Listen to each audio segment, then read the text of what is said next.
So what's the difference between the 100K pros versus the 100K average Joes?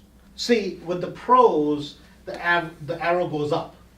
With the Joes, the arrow goes down. What does that mean? See, especially as we talk about auctions, and this is specifically sheriff sales. If you know what you're doing at sheriff sales, I mean, literally, you can make $100,000 within a deal or two. And if you don't know what you're doing at a sheriff sales, you're going to lose $100,000 or two in one or two deals.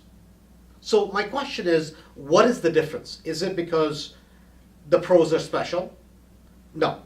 Is it because the average Joe who walks in off the street into these auctions is not so special? Certainly not. See, the difference is specialized knowledge. And there are specifically 4 key factors that I want to lay out. And if you can control these 4 key factors, you can go from an average Joe to the pro and buying properties at the highest level, something where we buy properties. So let's kind of go through it. So let me take this out, and I want to kind of just list them out, and I want to explain what these factors are. The number one thing, whenever somebody talks about buying properties at a sheriff sale, that is the most dangerous place in the foreclosure process you can ever buy the property. It doesn't matter if it's a tax sale, it doesn't matter anything else. The wild west of real estate when buying properties is the sheriff sales. Why? This is the number one thing why. It's the title. And if you don't know what a title of a property is, you really have a problem. So how does it relate to you? So what is a title on a property? See, most people know what a deed is. What is a deed? A deed is basically a vehicle through which you're transferring the property from Mr. Smith, who owns the property now, to, let's just say, Tom, who would like to own the property in the future. At the time of closing, Mr. Smith signs a deed over to, he's deeding his property over to the new buyer, who is Mr. Tom, right? That's the way we transfer title. In this case, whenever a property is owned by one person who has clean title, what does that mean? There's no liens, there's nothing on the title, it's a clean title. I can just sign a piece of paper that is basically with certain words on it in a certain legal format, and I can sell my property to whoever I want. But my question is this. Let's say if I have a property that I own and that property is worth $100,000. So you decide to pay me $100,000 for that property. What if there's a lien on the property that's worth $200,000? So can you buy the property? Of course. You can buy the property all day long. But the problem is this, the big caveat is when I'm selling you the property, if I take the $100,000 and the lien is not cleared on that property, guess what you ended up with? You didn't end up with the property for $100,000. You ended up with the property subject to the lien. See, the biggest danger at auctions is that people don't understand what clean title means. And the reason why this is so critical, that whenever people go and bid on the sheriff sales, the time that they have to make a decision, typically it's maybe 5-6 hours, and most of the times 1 or 2 hours they have to decide whether they're going to buy a property. And guess what happens? The biggest mistake they don't make is they either don't know how to check title, or they check it themselves, or they have their attorney friend or somebody check the title, and guess what? They make a mistake. The biggest place where people lose is this. Why? Because people will buy at sheriff's sale. Guess what happens? Let's say there are 2 mortgages on the property. They don't tell you if they're selling mortgage number 1 or if they're selling mortgage number 2. In fact, they don't even tell you whether any of that title, any of the mortgages that are being sold, if they are any good. They could have 3 mortgages on the property, and the 3rd one could be sold. And if you don't know how to do the research, if you don't have somebody who's really good to do that for you, guess what happens? You end up paying $50,000, $60,000, $100,000, $200,000 for a property that you will never own. And this is 100% legal. That is the most dangerous thing when somebody is buying at sheriff's sale. So how do we buy? See, we have a relationship with one of the biggest title companies in town, and we have another attorney downtown. Both of them simultaneously do searches for us every single day. They're running 30, 40, 50 titles every single day for all the counties for us, so that we have done our research. Even for people in Mastery, we're never going to allow them to bid on properties without checking title. So the first thing you have to understand is, how do you check title? Number two, the most important part, is understanding the property condition and the hidden defects. See, why are auctions dangerous? If you've covered your title part of it, right? You've figured out, and you know now, because of listening to this recording, that, hey, checking title is important. And this happens all the time, at least once a month. I'll get a call, or I know somebody who goes to the auction, this is their first or second time buying, and guess what happens? They look at the property, they look at it on Google Maps, and they're like, oh my God, it's a beautiful 3-flat.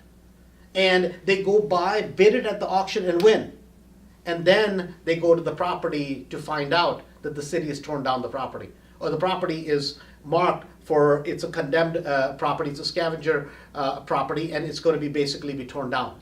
Or they find out that the property doesn't have a foundation, or they find out that the condition of the property is not what they thought, or they find out that, you know, a month ago when I looked at the property, it was perfect. People were living in it, and 10 days ago there was a fire. See, the biggest mistake that most investors make whenever they're buying the property, number one is title, number two is they don't understand the condition of the property before they bid, and the second thing is they don't understand the hidden defects as to which properties have foundations and which don't. Which are the properties that make sense to buy, and what are the things to look for when they're buying the property. See, what separates the average Joe from the pro is that pros, number one, do their homework when doing research on the property in terms of condition of the property and what to expect based on the key factors that they understand because of their experience. Whereas the average Joe doesn't even know what to look for. Number three factor. So the second factor I'm going to write down is property condition, COND. So number three, what's the most important thing when buying at auctions? See, the next thing is going to be occupied versus vacant. See, if the property is vacant, it's easy, right? It's very simple. A lot of times people are like, well, I don't have to worry about it if the property is vacant. True, most of the times, unless a squatter moves in or something like that, which is very, very rare. Now, on a vacant property, though, it's tougher to buy because how do you know how long the property's been vacant? If it's been vacant, is the copper still there? Has somebody stolen the inside of the property? Is there a lot of damage?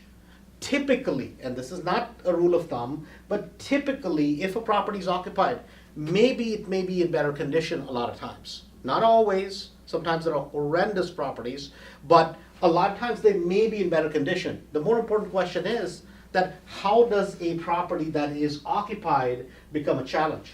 Well, what if you have to do eviction? What is the average time that in our market it takes to do an eviction? See, if you're in Cook County, it's going to be a minimum of 6 months, minimum. It's most likely, if it's an auction property you bought, it's going to be 6 to 9 months being the average when you can evict somebody. Now, people like us do evictions all the time, but here's the difference. See, if I know the property is occupied, I've then checked the condition and I've done my homework, and I'm going to pay a 6 to 7% less for the property, guess what I've done? See, I've built in the margin as I go into the property. So it's very important to understand whether the property is occupied and whether it's vacant. And the most important thing, if it's in the city of Chicago and the property has tenants, you want to make sure you build in even a bigger margin so that you can actually get them evicted, especially if they have a bona fide lease.